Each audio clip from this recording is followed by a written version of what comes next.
So, first of all, if you are in a really toxic relationship and you are leaving that relationship, I'm not here to judge you. I'm here to support you.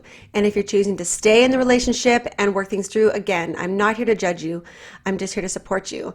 And today's topic kind of came about because I'm working with somebody right now that is in an extremely one-sided relationship. She is definitely married to a sociopath. And before I go any further, I'm going to talk to you about what a sociopath is because, there's a big difference between just being selfish, right? Selfish people do sociopathic type things, but eventually feel remorse or try to redeem themselves or whatever it is. But a sociopath is a little bit more of extreme. And the difference, according to healthline.com, between a sociopath and a psychopath are just the severity. So psychopath, it's when it's taking it to the next level of actual causing physical harm. Whereas a sociopath, it's more the mental, emotional side of the spectrum. So I'm going to give you a couple of descriptions of what a sociopath is. They doesn't respect social norms or laws. They consistently break the law or overstep social boundaries. Lies, deceives others, uses false identities or nicknames, and uses others for personal gain. Doesn't make any long-term plans. They also often behave without thinking of consequences. They show aggressive behavior or aggravated behavior. They consistently get into fights physically or emotionally. Doesn't consider their own safety or safety of others.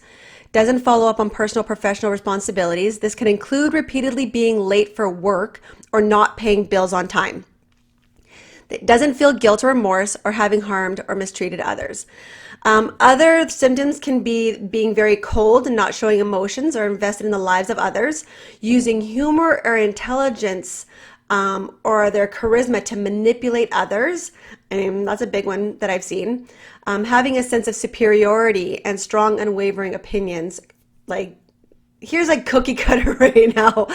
Not learning from mistakes, not being able to keep positive friendships or relationships, attempting to control others by intimidating or threatening them, getting into frequent legal trouble or performing criminal acts, taking risks at the expense of others, threatening suicide or other acts on these kind of threats, becoming addicted to drugs or alcohol, or using other kind of substances.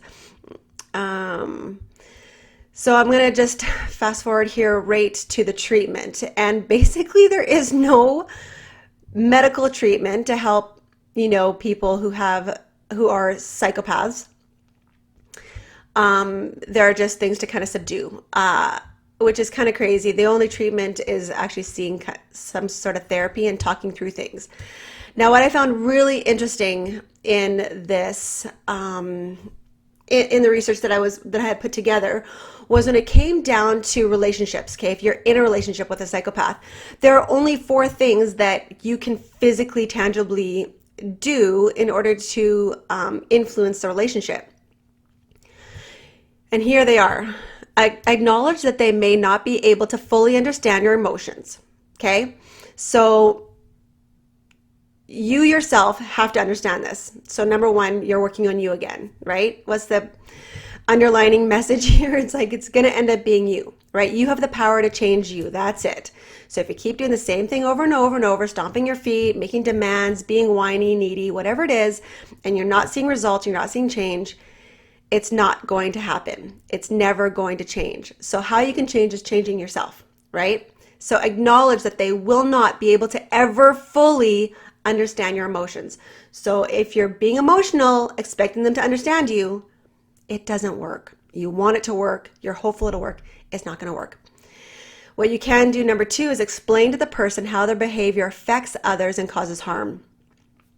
This may not change the way they feel about it because they can't process it and they can't understand it.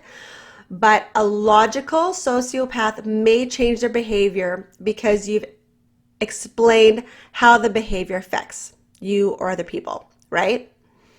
This may be short-term as well, because if it's something between you and your spouse and it's been a few years and you've explained this over and over and over, the relationship may be in a place where the sociopathic spouse may not acknowledge that anymore or may not even care, right? Because they don't truly care anyways. It may just be something that they don't actually choose to change any longer. Which in that case, number 3, make your boundaries explicitly clear to them. So if something has come to a point where it is just so and so far, you just don't want this to happen anymore, you can explain, this is my hard line. I will not tolerate this anymore. And you can choose, what that next step will be, which is number 4, offer specific consequences for harmful behavior. Okay, so there are your 4. So number 4 again is offer specific consequences for harmful behavior. So now you've acknowledged to yourself that they may not process this. Number 2, you've explained it to them, what's hurtful behavior. You've told them your hard line, and now you offer them consequences. All right, and verbalize these things, like talk them through, because sometimes a sociopath may actually want to change, but physically can't, right? So now you're saying, okay, well, this is going to be the consequence, whether it be, I don't know what kind of consequence you'd give a sociopath, because they can't, feel it. So it'd have to be something geared towards their enjoyment, their likes, right? So if your sociopath is somebody who needs pastries and loves your baking, right? Okay, maybe you pull away and say, okay, for 1 week, I'm not baking, right? I don't know, that maybe that's a lame one. If your sociopathic spouse really likes you going to functions together, and that it's almost like, because sociopaths about them, right? So they like you looking a certain way and being, their the image of a perfect couple. Maybe you pull back from those events. Maybe they have to go by themselves. Maybe they they usually like certain things that only benefit them, right? So maybe you give them massages, right? Maybe you give them a nightly massage, or maybe that's what you stop doing. I'm not an advocate for holding back sexual intimacy, because I feel like that is something that shouldn't be waved around. It's something so taken for granted already, and society is just screwed around with intimacy so badly that I don't want to screw around with it anymore. I think it's something that is beautiful between a couple. So I'm not going to say hold back intimacy, although being intimate with a sociopath is very difficult. I mean, again, I'm going to just say this. I don't have any judgment for people, whether they stay or go, because I don't think that I could stay in this type of relationship personally. Not because I don't have the strength and because God hasn't given me the strength, but because I think I would just feel like living my life every day to serve somebody's selfish needs, acknowledging that it may never be reciprocated, would be extremely difficult for me. That is a life of pure sacrifice, and it can be done. I just don't know if I would do it. So if you're married to a psychopath or a sociopath or an extremely selfish person, 4 steps: acknowledge that they may never, ever understand what they're doing to you and how it affects you. You can explain it to them verbally in ways that maybe they can understand. Make your boundaries clear, but then also have a consequence for when those boundaries are crossed, and stand by them. And you can stand by them with love. You can lovingly stand by them if that's what you choose to do.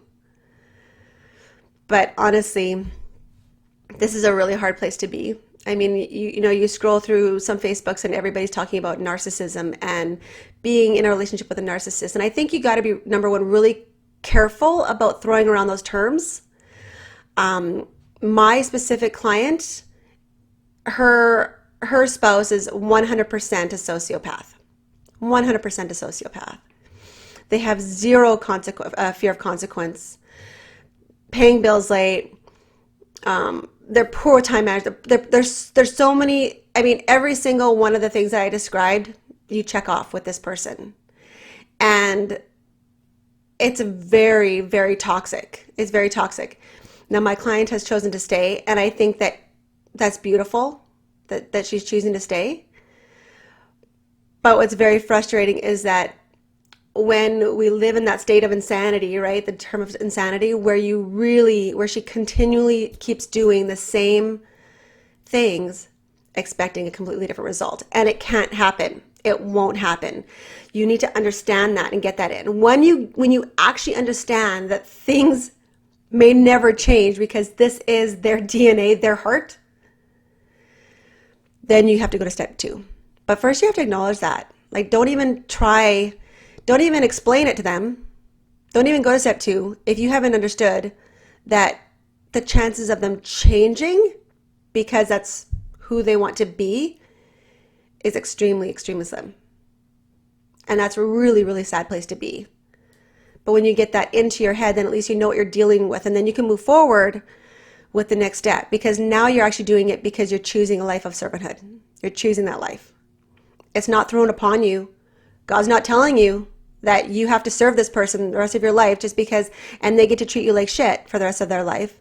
That's not scriptural, and I'm not going to stand by that.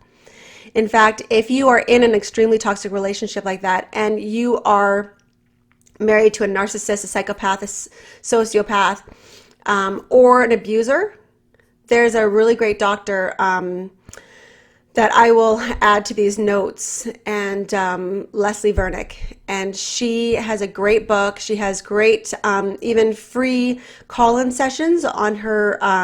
If you become one of her email signups, she'll send you an email usually once a month or once every few weeks where she does a free live, and you can put in your questions and you can call her. But she helps people who are spiritual people or religious people who have this belief that they have to stay in this relationship, and she helps them get freedom of that belief because she went through that herself. She was in an extremely toxic relationship, and she felt that scripture said that she had to stay until she really got through what God's plan is for you, and then she realized this is not. And that is a very religious way of thinking.